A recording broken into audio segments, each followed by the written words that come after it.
জগন্নাথ পায়ের তলায় পাপোসে, জগন্নাথ আমাদের জগতের নাথ, তাকে আমরা ভগবান ভাবি, আর সেই জগন্নাথকে আজকে পায়ের তলায়, এটা কি হচ্ছে?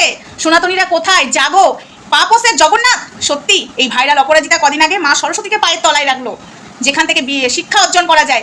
আজ জগন্নাথ পায়ের তলায়, সত্যি বলছি গায়ে কাটা দিয়ে উঠছে। জগন্নাথকে যেভাবে পায়ের তলায় রেখেছে, প্রত্যেকটা সনাতনীকে বলবো তীব্র প্রতিবাদ করা উচিত এর।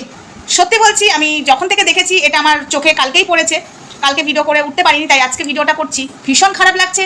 জগন্নাথ এখন পায়ের তলায়, পাপোস, যে পাপোসে আমরা পা মুছি, সেখানে জগন্নাথের ঠাঁই হয়েছে। সত্যি সনাতন ধর্মটা এইভাবেই মনে হয় রসাতলে যাবে, আমাদের জন্যই যাবে, সনাতনীদের জন্যই যাবে, এটা বুঝতে পারছি। তো যাই হোক, ভিডিওটা এটুকুই থাক। তীব্র প্রতিবাদ করা উচিত, সত্যি বলছি। সব সনাতনীরা এবার জাগো, জাগো। সনাতন ধর্মটাকে নিয়ে সনাতনী কিছু মানুষরাও ছেলে খেলা করছে, যেমন মঙ্গলা কৃষ্ণকালী মাকে নিয়ে ছেলে খেলা চলছে। চলো টাটা।